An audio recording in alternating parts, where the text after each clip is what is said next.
Hello friends, मैं राजीव पाठक आप सबका संदेश एकेडमी के ऑफिशियल यूट्यूब चैनल पर स्वागत करता हूं। मैं आपको पता ही है कि यहाँ पे नीरज सिंह और मैं राजीव पाठक आप सबको इंग्लिश जो लैंग्वेज है इन सबको टीच करूँगा। सबसे पहले तो मैं संदेश एकेडमी के जो फाउंडर हैं रवि सिंह सर और संतोष चौबे सर, सुनील द्विवेदी सर, इन सबको थैंक्स करता हूं क्योंकि आपने आपके संदेश एकेडमी जो कि भारत का एक अग्रणी संस्थान है कॉम्पिटिटिव क्लासेस के लिए, उसमें मुझे पढ़ाने का अवसर दिया और मुझे ये आशा ही नहीं पूर्ण विश्वास है कि मैं आप लोगों को जो भी आपकी ज़रूरत है इंग्लिश लैंग्वेज की वो पूरा का पूरा आपको समझाऊंगा और जो भी आपके एग्ज़ाम्स हैं उसमें आपको कहीं से भी कोई प्रॉब्लम नहीं आएगी।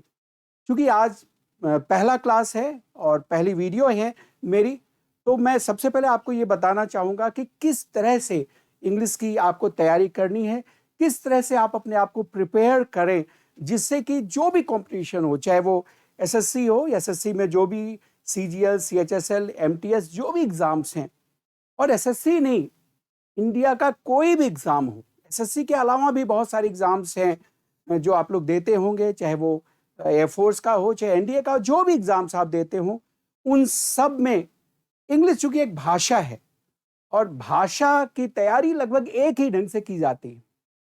तो किस तरह से आप भाषा की तैयारी करेंगे, क्या-क्या चीज़ें हैं, कहाँ-कहाँ से क्वेश्चंस पूछते हैं, उसमें थोड़ा-सा मैं आपको आज बताऊँगा।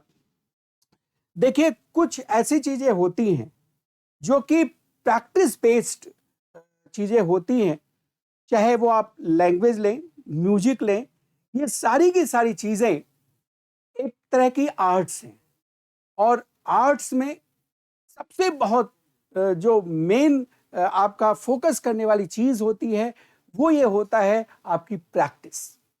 तो जो-जो पॉइंट्स हम आपको बता रहे हैं, उन सारे पॉइंट्स पे अगर आपने प्रैक्टिस की, आपने अच्छे ढंग से ईमानदारी के साथ काम किया, तो मुझे नहीं लगता है कि आप किसी भी एस्पेक्ट में अपने आप को लैकिंग पाएंगे। कहीं से भी आपको कोई कमी नहीं आएगी। तो देखिए, इंग्लिश की अगर हम बात करते हैं,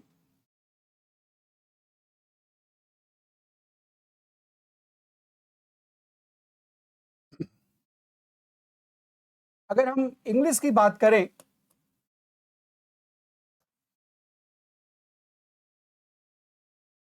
जो भी एग्जाम है, अभी मैं किसी एक विशेष एग्जाम को लेके बात नहीं कर रहा हूं। कल से जब मैं आपको नेक्स्ट जो वीडियो आएंगी उसमें हम आपको बताएंगे कि अलग अलग एग्जाम्स में कितने कितने नंबर्स के क्वेश्चंस आ रहे हैं और कैसे कैसे आपको पढ़ना है। लेकिन आज हम ओवरऑल सारे एग्जाम्स को लेके बात कर रहे हैं। तो अगर हम इंग्लिश की बात करें तो सबसे पहले आता है आपका ग्रामर।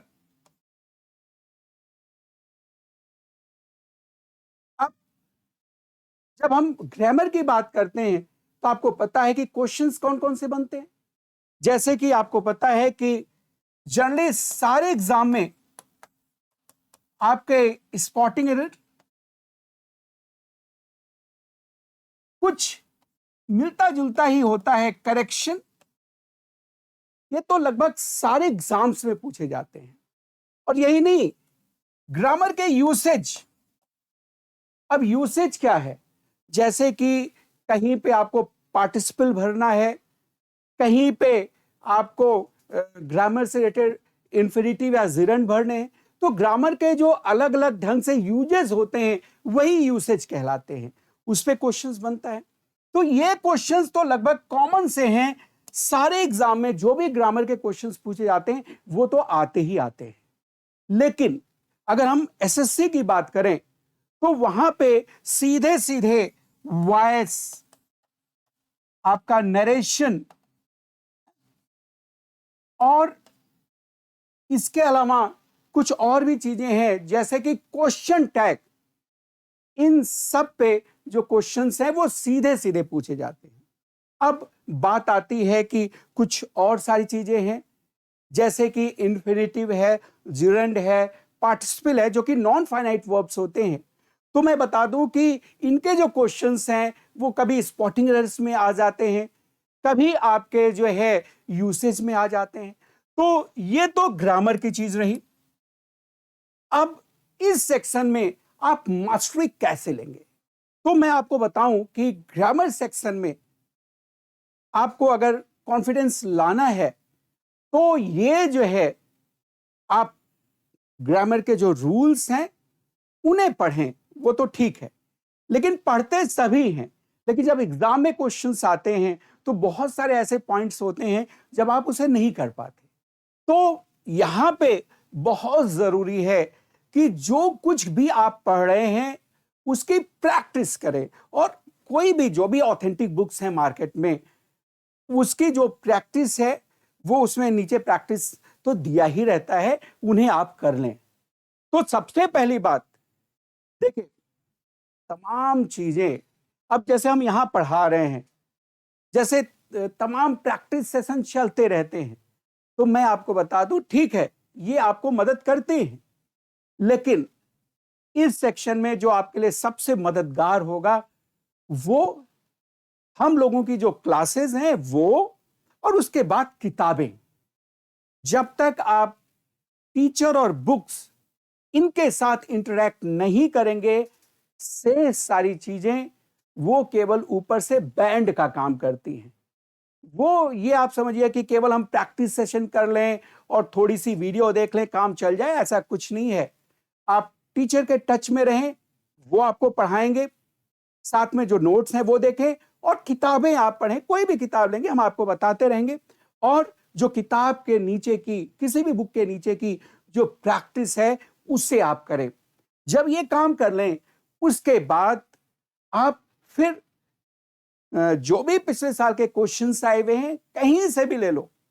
मैं तो कहता हूं कि अगर आप एसएससी का एग्जाम दे रहे हैं, ठीक है एसएससी के क्वेश्चंस आप करें, लेकिन ये काम करने के बाद आप टीचर की क्लास लें, आप किताब पढ़ें, किताब के क्वेश्चंस की जो एक्सरसाइजेस हैं वो करें, और उसके बाद आप जो है जो भी एग्जाम्स हैं उसके क्वेश्चंस करो। तो मैं तो ये कहता हूं कि आप एसएससी का एग्जाम दे रहे हैं तो ठीक है एसएससी क्वेश्चन करो तो बहुत अच्छा है, क्योंकि वो है, लेकिन आप कहीं से भी उठा लो एग्जाम के क्वेश्चंस, ग्रामर के क्वेश्चंस, चाहे वो आप एनडीए सीडीएस जहां भी आप मिले, जहां भी आपको देखे, आप देखें कि ये ग्रामर के क्वेश्चंस हैं, इसमें स्पॉटिंग एरर है, करेक्शन है, वॉइस एंड नरेशन, उसको करना शुरू करो, क्योंकि क्वेश्चन क्वेश्चन होता है।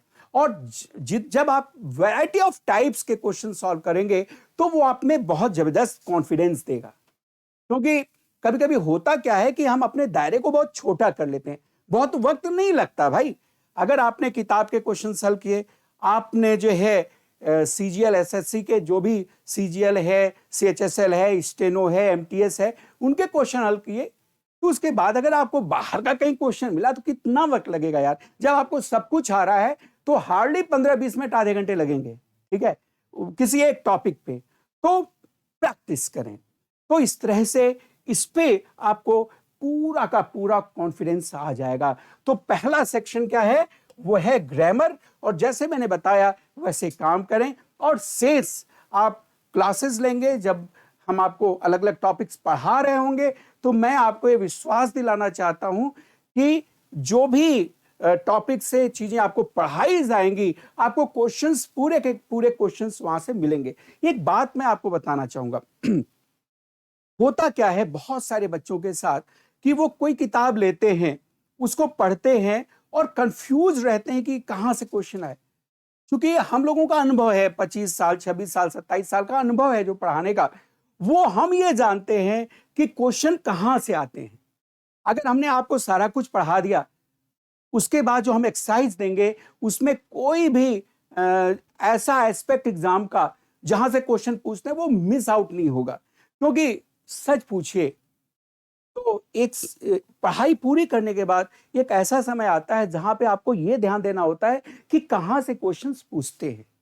बहुत सारी चीजें ऐसी, अगर हम नाउन की बात करें तो आप ये समझ आए कि अगर बहुत सारी ऐसे किताबें हैं जहां पे नाउन पे 200-200 पेज के रूल्स लिखे हुए हैं, मतलब आधी किताब जो आप पढ़ रहे हैं उसकी आधी किताब केवल नाउन ही नाउन में होगी, तो फिर उतना पढ़ने का मतलब ही क्या हुआ।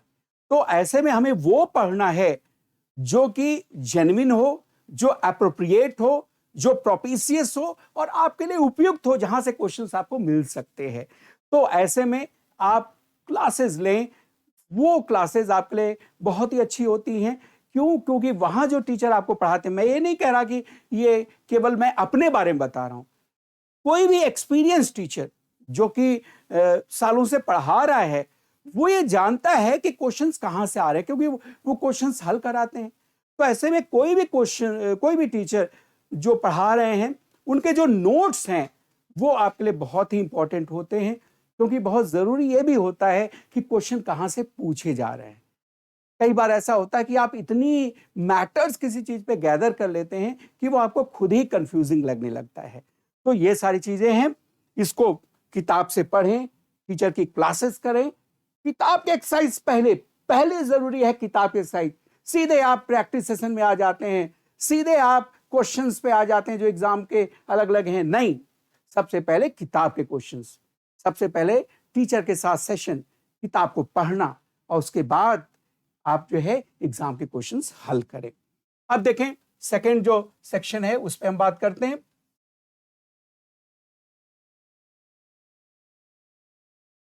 दूसरा जो सेक्शन अगर हम देखें तो आज कोई भी एग्जाम ऐसा नहीं है जहां पे कि आपके वर्ड पावर से रिलेटेड क्वेश्चंस ना पूछे जा रहे हो। अब देखिए बहुत सारे ऐसे एग्जाम्स हैं जहां पे कि सीधे सीधे केवल वर्ड्स नहीं पूछे जाते हैं। जैसे कि अगर हम सीजीएल की बात करें, सीएचएसएल की बात करें, स्टेनो की बात करें, एमटीएस की बात करें, तो इन सब में क्या है कि सीधे सीधे होता है कि give the synonyms of these words, give the antonyms of these words, और वन वर्ड सब्स्टिट्यूशंस है, इडियम्स हैं, फ्रेजेस हैं, ये सीधे सीधे पूछे जाते हैं।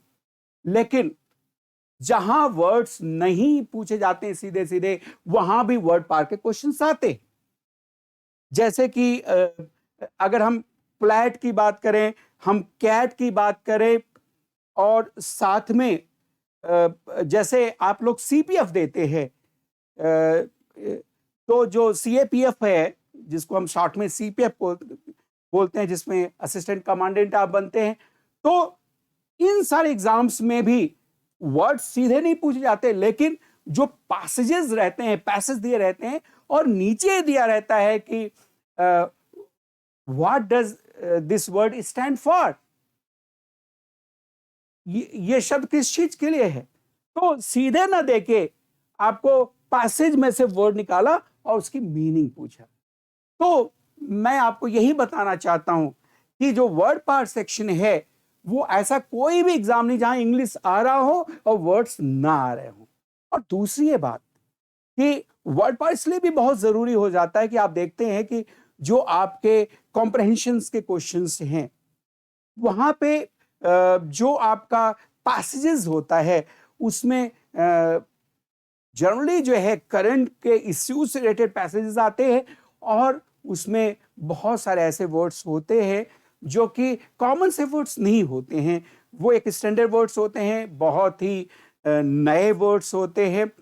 तो ऐसे में अभी पिछले एग्जाम में मैं आपको बताऊं कि एक वर्ड आया था डिरेसिनेशन, डिरेसिनेशन वर्ड आया था, और मुझे जहां तक लगता है, जहां तक मैंने किताबें पढ़ी हैं, तो जो कंपटीशन की अलग अलग वर्ड पार्ट की बुक आ रही हैं, ये वर्ड हार्डली किसी किताब में हो, कहीं कोई सिनोनिम्स वगैरह में कहीं किसी जगह दे दिया हो, मैं तो ये नहीं कह रहा, लेकिन जनरली मुझे ये वर्ड नहीं मिला। तो अब क्या है, अगर बच्चा अपडेट है करंट के वर्ड से, करंट के न्यूज से, तो वो इसे आसानी से पकड़ लेगा। क्यों?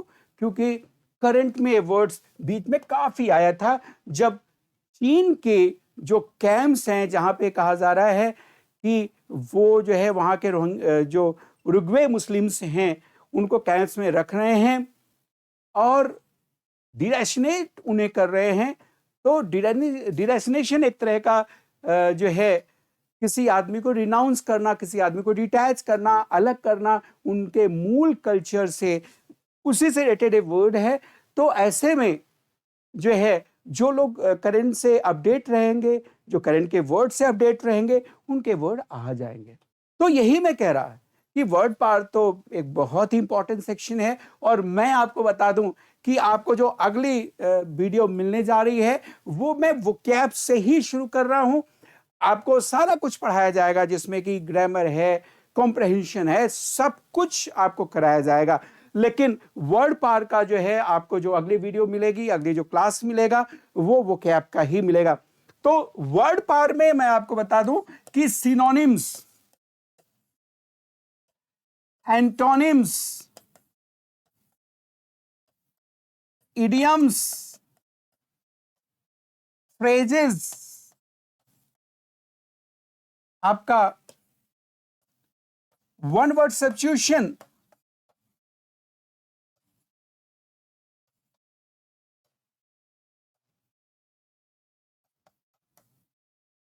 ये सारे जो हैं, इस तरह से क्वेश्चंस पूछे जाते हैं। अब इनकी तैयारी करने के लिए आपको मैं कल से वोकैब पढ़ाऊंगा, वो आप देखें ही। लेकिन आपको मैं बता दूं कि बहुत बार आप लोग टैगिंग और ट्रिक्स के चक्कर में पड़ते हैं। अब टैगिंग और ट्रिक्स ठीक है, कुछ हद तक तो मदद कर देता है, लेकिन कंफ्यूजन भी क्रिएट कर सकता है। तो ऐसे में जरूरी है कि आप वर्ड्स पढ़ें और उसके अपने भाषा में आप सेंटेंसेस बना लें। तो इससे क्या होता है ना कि आप में रियल कॉन्फिडेंस आता है। या अगर आप लिखना नहीं चाहते हैं तो आप एटलीस्ट आप जो है उसी समय, पढ़ते समय एक सेंटेंस अपने मन में बोल लो। जैसे एक सामान्य सा वर्ड है ऑप्टिमिस्ट, आशावादी। तो अगर आप लिख लेते हैं तो अति उत्तम है कि a man should be optimist not pessimist. अगर नहीं भी लिखते हैं तो ऑप्टिमिस्ट को एक पिक्चराइजेशन अपने दिमाग में बनाएं कि I should be optimist, I should not be pessimist. तो इस तरह से जब आप उसको एक सेंटेंस में फॉर्म कर लेते हैं तो वो आप में ज्यादा कॉन्फिडेंस देता है और उससे जो है आपको वर्ड तैयार रहता है। और उसके अलावा उससे रिलेटेड वर्ड्स, अगर आपने ऑप्टिमिस्ट देखा है तो एक तो इसका बिल्कुल एंटोनिम पेसिमिस्ट होता है, वो एक जगह हो जाएगा। ठीक है, ऑप्टिमिस्ट है तो आपको इसके अलावा ऑप्सिस वर्ड है, ऑप्टोमिस्ट है। अगर उससे रिलेटेड वर्ड्स भी अगर आपको मिलने लगे तो उससे भी आप में याद रहता है और वर्ड्स में आपका जो डिफरेंशिएशन है वो भी आपके दिमाग में बना रहता है। तो जब मैं वर्ड्स आपको बताऊंगा, जब वर्ड पार आपको पढ़ाऊंगा, तो जितने भी ढंग से वर्ड्स पढ़ाए जा सकते हैं, बताए जा सकते हैं, वो सब मैं टैगिंग के थ्रू, उसके यूज के थ्रू, उसके आसपास के जो वर्ड्स हैं वो और उसका जो यूज है वो, ये सारी चीजें आपको बताई जाएंगी, ये सारी चीजें आपको कराई जाएंगी और इस तरह से आपका जो वर्ड्स है वो तैयार रहेंगे। तो इस सेक्शन को आप लोग बहुत अच्छी तरह से करें। जहां भी किताबों में नए वर्ड्स मिल रहे हैं उन्हें आप एक नोटबुक बना लें, उसमें लिखते जाएं। और बहुत ही उपयोगी होता है न्यूज़पेपर या मैगजीन पढ़ना। आप कोई भी न्यूज़पेपर ले लें, मैं नहीं कह रहा कि द हिंदू, आप इवन टाइम्स ऑफ इंडिया ले लें, हिंदुस्तान टाइम्स ले लें, इंडियन एक्सप्रेस ले लें, कोई भी न्यूज़पेपर ले लें, उसमें जो है सबसे उपयोगी होता है एडिटोरियल सेक्शन, क्योंकि उसके वर्ड्स अच्छे वर्ड्स होते हैं और जो एग्जाम के वर्ड्स होते हैं वो अक्सर उसमें कहीं ना कहीं आते रहते हैं। और एग्जाम में बहुत बार ऐसे वर्ड्स आते हैं जो कि ट्रेडिशनल वर्ड्स नहीं होते हैं, वो करंट के वर्ड्स होते हैं, कहीं से लेके आप में पूछ लेगा, जैसे अभी डेस्टिनेशन आपको बताया। तो इसलिए जरूरी होता है कि आप पढ़ें, चाहे न्यूज़पेपर के एडिटोरियल्स पढ़ें, चाहे कोई एक मैगजीन ले लें। मैगजीन में भी बहुत सारी मैगजीन्स हैं, जैसे योजना प्लानिंग जो है ये मैगजीन आपकी आती है, उसे आप एक लिया, 15 दिन 20 दिन महीने भर में आपने एक एक हर दिन 20 मिनट आधे घंटे का एक नियम बना ले कि हम पढ़ रहे हैं। अगर नहीं हो पाता है तो कोई भी न्यूज़पेपर खरीद लिया, उसको एडिटोरियल 1-2 दिन में पढ़ा, जो नए वर्ड्स हैं हम लोगों ने तो मतलब ऐसा होता था कि एक चीप सी डिक्शनरी होती थी और बहुत सारे ऐसे वर्ड होते थे कि डिक्शनरी में मिलता नहीं था, इतनी मोटी वाली डिक्शनरी आती थी। जब ग्रेजुएशन में हम लोग इलाहाबाद यूनिवर्सिटी में ग्रेजुएशन में आए, वो भी काम चलते चलते जब लगा कि अब काम नहीं चलने वाला है, तब लास्ट ईयर ग्रेजुएशन में वो भी आपको पता है, यहाँ चूंकि इंटरनेशनल हॉस्टल में विदेशी लड़के रहते थे, अभी भी रहते हैं, तो एक नाइजीरियन लड़का अपनी किताब बेच दिया था किसी की, तो वहां पे ऑक्सफोर्ड की मोटी सी डिक्शनरी मैंने थर्ड ईयर में पाई। आप लोगों के पास तो आज इतनी सुविधाएं हैं, आपने क्लिक किया, कोई भी वर्ड आपके सामने आ गया, उसकी मीनिंग आ गई, उसकी सिनोनिम्स आ गई। तो आज तो आप इतने राहत वाले युग में जी रहे हैं कि आज तो आपको वर्ड पार की मीनिंग, किसी भी वर्ड की मीनिंग पता लगाने में 1 सेकंड नहीं लगेंगे।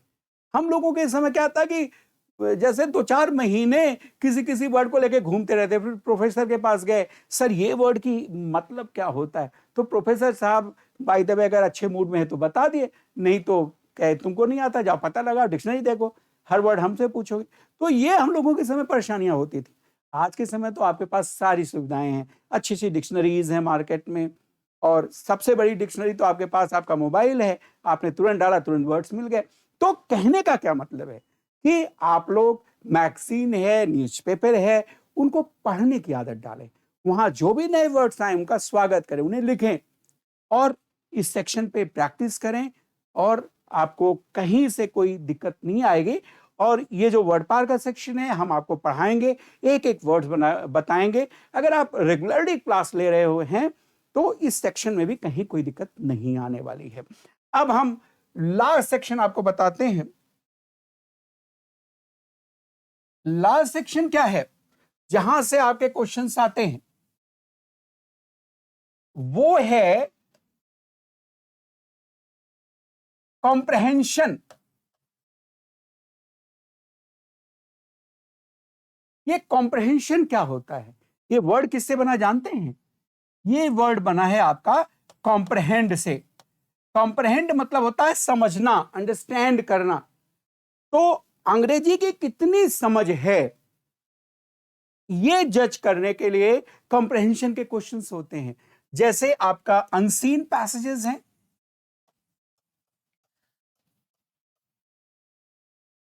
आपका सेंटेंस अरेंजमेंट है,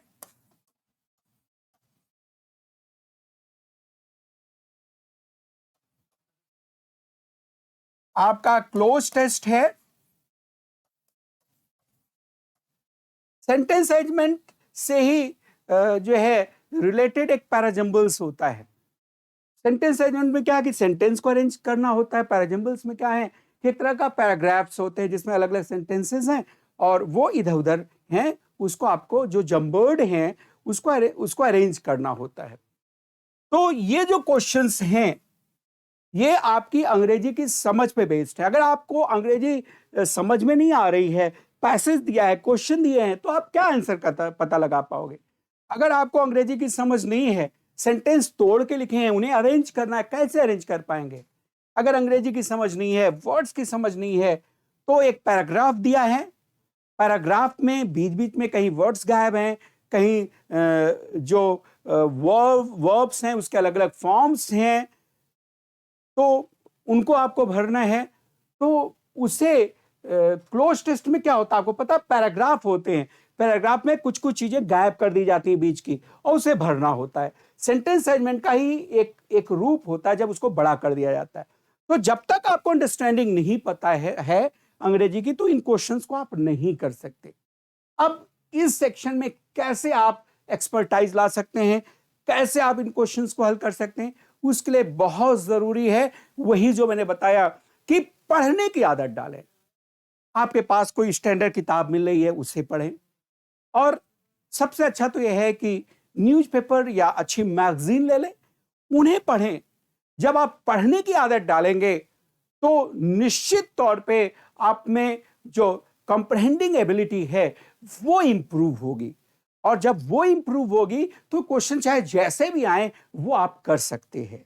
तो पढ़ने की आदत डालें और साथ में आप जो भी कहीं भी क्वेश्चन मिले वो क्वेश्चन एसएससी का हो, सीजीएल का हो, सीएचएसएल का हो, एनडीए का हो, सीडीएस का हो, भाई पता चले कि आप एसएससी की तैयारी कर रहे हैं, आपका भाई एनडीए की तैयारी कर रहा है, आपका भाई क्लैट की तैयारी कर रहा है, तो कहीं भी क्वेश्चन आपको मिले आप उन्हें हल करना शुरू करें। क्यों? क्योंकि जो जो किसी भी क्वेश्चन की जो स्पिरिट होती है वो एक ही होती है, जो तरीका है समझने का वो भी एक होता है। हाँ, अलग अलग जगह अलग अलग ढंग से क्वेश्चंस पूछते हैं, बस यही है, क्योंकि भाषा है भाई। तो अगर आप एक क्रिकेटर हैं, एक डांसर हैं, तो आपको डांस ही तो करना है। कहीं पे आपको किसी एक तरह का डांस करना है, कहीं को किसी दूसरे तरह का डांस करना है, लेकिन जब आपको डांसिंग आ रही है तो आप तो डांस कर ही लोगे ना। आप आप खिलाड़ी हैं, क्रिकेट खेल रहे हैं, चाहे आप वनडे में खेलें, चाहे 2020 में खेलें, चाहे टेस्ट मैच में खेलें, तो मूल क्या है? आपको खेलना आना चाहिए। उसी तरह से अगर आपको अंग्रेजी भाषा आ रही है तो कहीं से भी क्वेश्चंस आएंगे, किसी भी एग्जाम में क्वेश्चंस आएंगे, आप कर सकते हैं। तो उस भाषा को इंप्रूव करने के लिए, अपने कॉम्प्रहेंडिंग एबिलिटी को बढ़ाने के लिए आप पढ़ने की आदत डालें। आप न्यूज़पेपर पढ़ें, चाहे मैगजीन पढ़ें, और उसके बाद पढ़ने की आदत के बाद या ये सब पढ़ने के अलावा आप जो है क्वेश्चंस को हल करें, और जब आप प्रैक्टिस करेंगे तब चीजों को आप समझ सकते हैं। ठीक है? तो इस तरह से आपको ये 3 टाइप्स हैं, पहला ग्रामर, दूसरा वर्ड पावर, तीसरा कॉम्प्रहेंशन। ये 3 तरह के जो चीजें हैं ग्रामर में, इंग्लिश लैंग्वेज में, वो आप अगर आपने अपने आप को इंप्रूव कर लिया उन सारी 3 चीजों में, तो मुझे नहीं लगता कि इंडिया का कोई भी एग्जाम हो जहां पे इंग्लिश लैंग्वेज पूछी जा रही है आपको कहीं से कोई दिक्कत आनी है। तो जैसा मैंने आपको बताया, उस पर आप ध्यान दें, उस पर आप काम करें, एंड आई होप कि आपके लिए जो हमारी क्लासेस हैं वो बहुत ही बेनिफिशियल होंगी और कहीं से कोई दिक्कत नहीं आनी है। और आप सबको जो भी आपके आने वाले एग्जाम्स हैं उन सब के लिए बहुत बहुत शुभकामनाएं। Thanks a lot.